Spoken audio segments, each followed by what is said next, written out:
श्री स्वामी समर्थ. देवघरातील शंखाबद्दल आध्यात्मिक रहस्यमय उपाय आणि तोडगे. शंखाद्वारे कष्टमुक्ती. शंख हे एक प्रकारचे रत्नच आहे. ते घरात ठेवल्याने आणि याच्या विविध प्रयोगांमुळे कितीतरी अडचणींपासून मुक्ती प्राप्त होते. यातील काही सिद्ध उपायांचे पुढे वर्णन केले आहे. 1. वाईट आत्मे भूत प्रेतापासून मुक्ती. असे म्हणतात की ज्या घरात शंखध्वनी होतो तिथे वाईट आत्मे येऊ शकत नाही. शंखध्वनी बरोबरच जर रोज सकाळी दक्षिणावर्ती शंखामध्ये थोडेसे गंगाजल घेऊन सगळ्या घरभर शिंपडले तर भूतप्रेत बाधेपासून मुक्ती मिळते. 2. उत्तम दाम्पत्य सुखासाठी. काचेच्या वाटीमध्ये एक छोटी मोठी शंख टाकून त्याला आपल्या पलंगाच्या जवळ ठेवा. यामुळे आसपासची नकारात्मक ऊर्जा दूर होईल आणि उत्तम दाम्पत्य सुखाचा अनुभव येईल. पती पत्नी दोघांनाही या शंखातील पाण्याचे आचमन करून डोक्याला लावावे. यामुळे दोघांमधील भांडणे मिटतात. 3. लक्ष्मीची कृपा व्हावी म्हणून. घरात जर दक्षिणावर्ती शंख असेल तर त्या घरात लक्ष्मीचा स्थायी रूपात वास असतो. या शंखाला मागील प्रकरणांमध्ये वर्णन केल्याप्रमाणे विधीपूर्वक आपल्या घरात ठेवावे. यामुळे लक्ष्मीची तुमच्यावर सदैव कृपा राहील. 4. ऋणमुक्ती होण्यासाठी. कर्जातून मुक्त होण्यासाठी. जर लाख प्रयत्न करून सुद्धा कर्ज फिटत नसेल तर दक्षिणावर्ती शंखाचे विधिवत पूजन करून तो व्यवसायाच्या ठिकाणी ठेवावा. यामुळे आपण आश्चर्यकारकरित्या ऋणातून मुक्त होऊ लागाल. तुमची सगळी कर्जे सहजगत्या फिटून जातील. 5. विदेशात जाण्यातील अडचणी दूर करण्यासाठी. आपल्या आईला सांगा की तांदूळाने भरलेला एक मूर्ती शंख तिने तुम्हाला प्रदान करा. त्या शंखाला तुम्ही पासपोर्ट वगैरे ठेवता त्या ठिकाणी ठेवा. बघता बघता तुमची सर्व संकटे दूर होतील आणि निर्विघ्नपणे विदेशात जाऊ शकाल.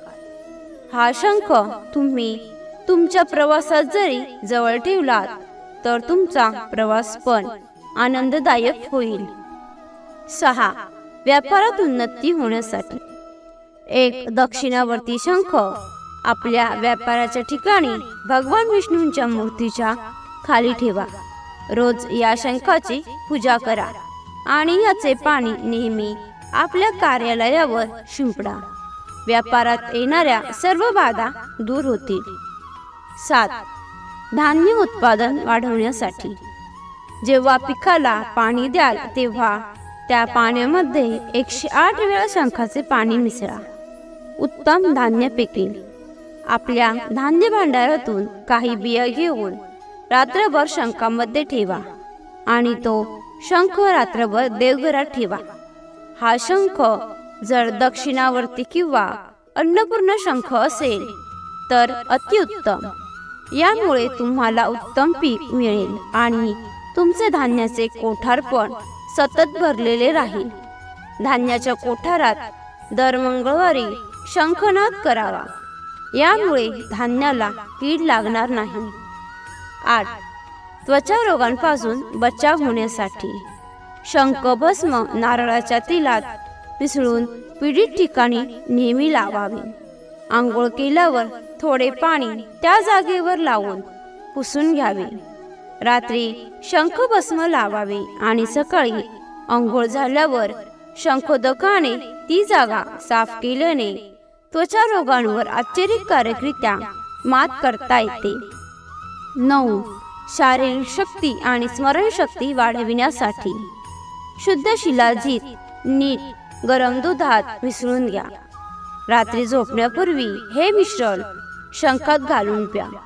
यामुळेच तुमची स्मरणशक्ती पण वाढेल आणि शारीरिक शक्ती स्तंभर शक्ती पण खूप वाढेल. 10. मधुमेहापासून रक्षण करण्यासाठी. शंखभस्माबरोबर कारल्याचा रस आणि गाईचे दूध रोज सकाळी घ्यावे.